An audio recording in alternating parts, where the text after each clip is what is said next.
धम्मपद गाथा नंबर 23 अपमाद वग्गो या अपमाद वग्ग। ये धम्मपद की 23 नंबर की गाथा है जो इस प्रकार है। ते झाइनो सा ततिका निच्चंग दड़हप परक्कमा फुस्संती धीरा निब्बानंग युगक्षेमंग अनुत्तरंग। इसमें जो ते है, ते का मतलब है वे। ते जो होता है, ते माने होता है वह और ते माने होता है वे। झाइनो सा ततिका, झाइनो जो बना हुआ है ये शब्द है झान से। झान जो संस्कारित होने के बाद में, यानी पाली में इसको झान बोलते हैं और संस्कारित भाषा में या आज की भाषा में हिंदी में इसको ध्यान बोलते हैं। झाइनो का मतलब है ध्यान करने वाला। सा ततिका, सा ततिका जो शब्द है या सद है ये सतत से बना हुआ है। सतत आज की भाषा में बोलते हैं। सतत माने निरंतर, लगातार, कंटिन्यूअस, यानी कि जो लगातार काम करता है, सतत, बिना रुके। निच्चंग दढ़ परक्कमा, निच्चंग माने होता है जो नीच से बना हुआ है, नित्य से बना हुआ है। जो परमानेंट होता है उसको नित्य बोलते हैं, निच्च बोलते हैं। निच्चंग पढ़े दढ़े परक्कमा, दढ़े परक्कमा का मतलब है, दढ़े माने होता है, ये दो शब्दों से मिलकर बना है। दढ़े माने होता है दृढ़ और परक्रमा माने होता है जो पराक्रम करता है। फुस्संती धीरा निब्बानंग, फुस्संती का जो शब्द अर्थ है यहाँ पर, फुस्संती माने होता है छूना, स्पर्श करना को फुस्संती बोलते हैं पाली के अंदर, अगर टच करते हैं तो। फुस्संती माने छूता है। निब्बानंग माने निर्वाण को, जो परम ज्ञान है, परम धम्म की जो सबसे हायर स्टेज है उसको निब्बानंग बोलते हैं। निर्वाण इसको संस्कृत भाषा में बोलते हैं। और धीरा जो शब्द है, धीरा का मतलब है यहाँ पर बुद्धिमान।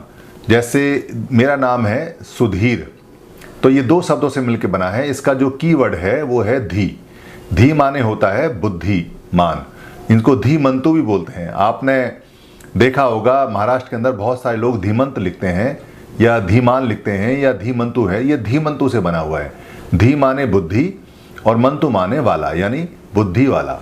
और मेरा नाम जो सुधीर है इसका मतलब है सु माने अच्छा और धी माने बुद्धि, यानी कि अच्छी बुद्धि वाला।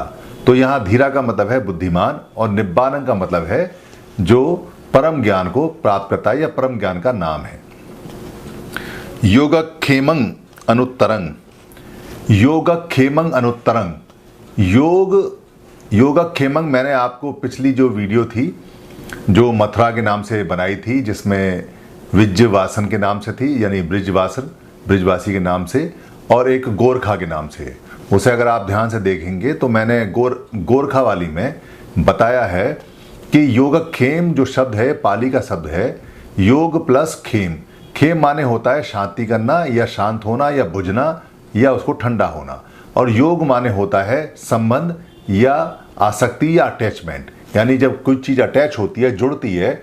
आज की भाषा में उसको योग वैसे बोलते हैं, जैसे 2 जमा 2 कहा या 2 योग 2 कहा तो दोनों जुड़ गए आपस में, उनकी आसक्ति हो गई तो वो 4 हो गया। ये मैथमेटिक्स में हम इसको बोलते हैं। और अगर इसको हम उस भाषा में कहें जो धम्म की भाषा में, तो इसका मतलब है आसक्ति होना, किसी से जुड़ना या किसी से अटैच होना।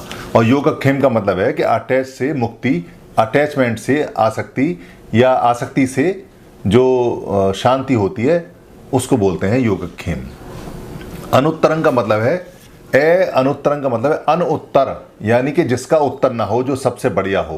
कहते हैं इसका कोई जवाब नहीं है, इसका कोई उत्तर नहीं है, उसको अनुत्तर बोलते हैं। इसका बहुत सिंपल सा सीधा सा इस गाथा का अर्थ है। ये गाथा जो कथा है सामावती की और मार्कंडेय की, उसकी आखिरी कथा है, आखिरी इसकी गाथा है उस कथा की, जिसके अनुसार भगवान बुद्ध ये कहते हैं कि जो व्यक्ति ते झाइनो सा ततिका निच्चंग दढ़े परक्मा, यानी वे जो ध्यान लगाते हैं लगातार और पराक्रम करते हैं, दृढ़ पराक्रम करते हैं लगातार। फुस्सति धीरा निब्बानंग, वो टच करते हैं, प्राप्त करते हैं बुद्धिमान किसको? निब्बान को प्राप्त करते हैं।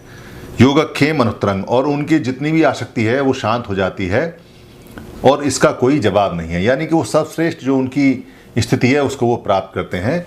जो लोग निरंतर लगातार ध्यान से, परिक्रमा से, यानी कि जो पराक्रमी होते हैं, दृढ़ निश्चय के साथ जो लोग ध्यान लगाते हैं, वो लोग निब्बान को प्राप्त करते हैं और इस निब्बान का कोई जवाब नहीं है। ये इस जो अपमाद वर्गों की पहली कथा है उसकी आखिरी गाथा है।